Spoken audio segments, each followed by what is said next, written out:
Busch Gardens Williamsburg is known as the most beautiful theme park in North America. This awesome place also happens to offer a world-class roller coaster lineup. And here's how I rank the fantastic coasters you're going to find at Busch Gardens Williamsburg, starting with number 10, Grover's Alpine Express. This Zaire family coaster is the perfect ride for the little thrill seekers. While it is rather short, it is pretty large for a kid's coaster, which makes it a fun little ride. Number 9, Invader. Do not let the size of the park's only wooden coaster fool you. That is because this is a fast-paced coaster. Opening in 2017, this GCI wooden coaster offers a twisted, out-of-control layout that provides a fun ride. While it's not the best wooden coaster in Virginia, it's still a lot of fun and even better at night. One thing that I really appreciate about Invader is the unique tunnel that is located on the ride's first drop. It is not common to see and adds much character to this family coaster. Number 8, Dark Coaster. While it is rather a short coaster, it still really is a cool experience. Located inside of the old Curse of the Dark Castle building, Dark Coaster offers a very quick-paced ride experience through darkness. Dubbed a family ride, this coaster provides a great mix of thrills and fun. And while I only have one ride on it, I really did enjoy it, and the launches really did provide a little kick. Now this is where I struggle with my rankings because every coaster on the rest of this list is a great ride. Now I feel that this next coaster is underrated, and while it is rather short, it does pack quite the punch. Number 7, Tempesto. While just 863 feet long, this Premier Ride's triple launch coaster always delivers the thrill. While the trains are not the most comfortable, the ride is so much fun, especially the final launch where you get skyrocketed 150 feet into the air and then slowly roll through the inline twist. Premier Rides delivered a solid coaster that packs quite the punch and really does not require a large footprint. I would really love to see more of these coasters pop up at other parks across the country and the world. Now the following coaster was really hard to place because I really do enjoy the coaster overall, but Busch Gardens Williamsburg is so stacked with great coasters, that is why I placed Apollo's Chariot as the 6th best coaster in the park. Debuting on March 27, 1999, Apollo's Chariot was the first hypercoaster by Bolliger & Mabillard. And while most of us agree that Apollo is one of the weaker B&M hypercoasters out there, you have to admit that the setting and the placement of this 4,882 foot long coaster is just perfect.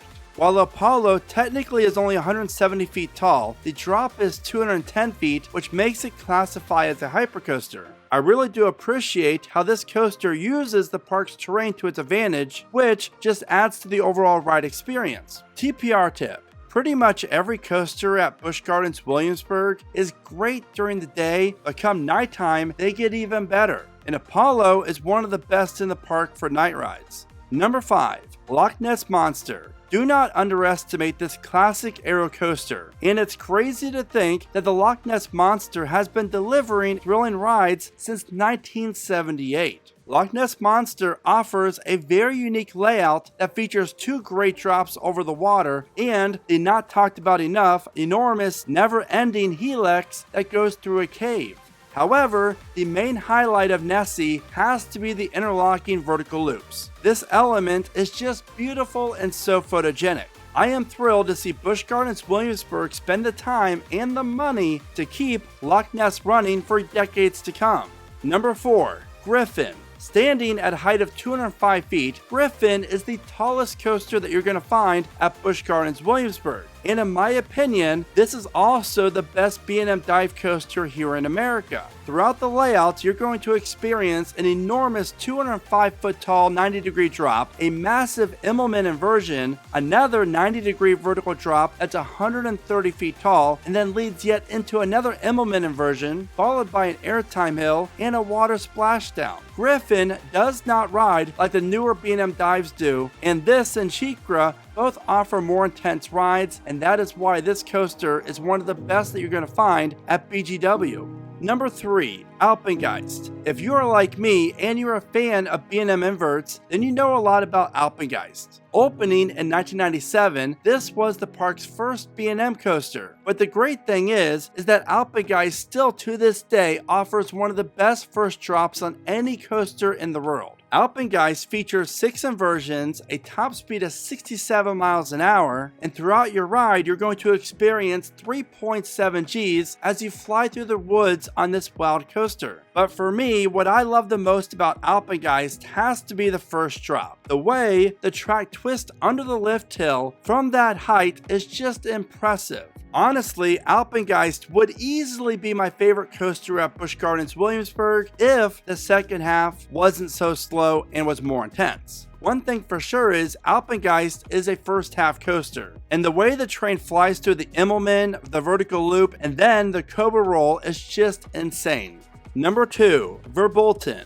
Now I know I'm not the only one who was a huge fan of the park's original classic Big Bad Wolf aero suspended coaster, and I have to admit I was a little skeptical with the park's decision to replace their iconic family coaster with a new family coaster, but this time it was designed by Zaire. But the great news is Verbolten is just plain fun, and I love everything about this coaster. From the theme, to the comfortable trains, to the setting of the ride, and everything that happens out in the woods. I really do appreciate how the park paid homage to the Big Bad Wolf with Verbolten's grand finale. The sad news is that after Verbolten, Zaire has only built one other large-scale coaster. TPR tip. For first-time riders, try to get a ride in the very front row. Trust me, the visuals are fantastic.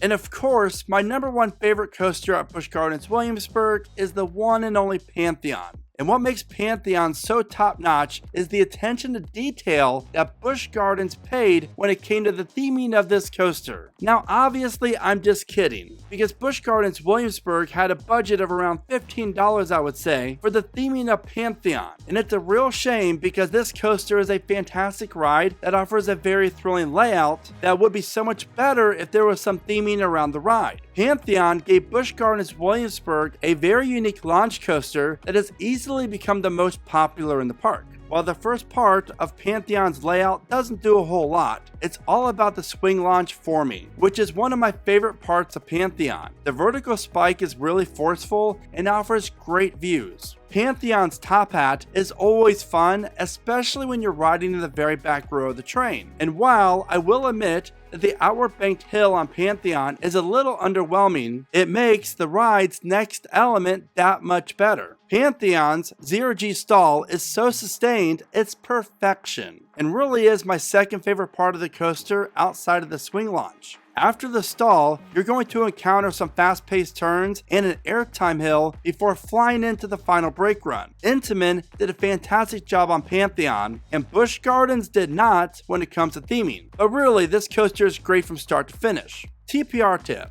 I recommend riding Pantheon in the very front row during the day and the back row at night.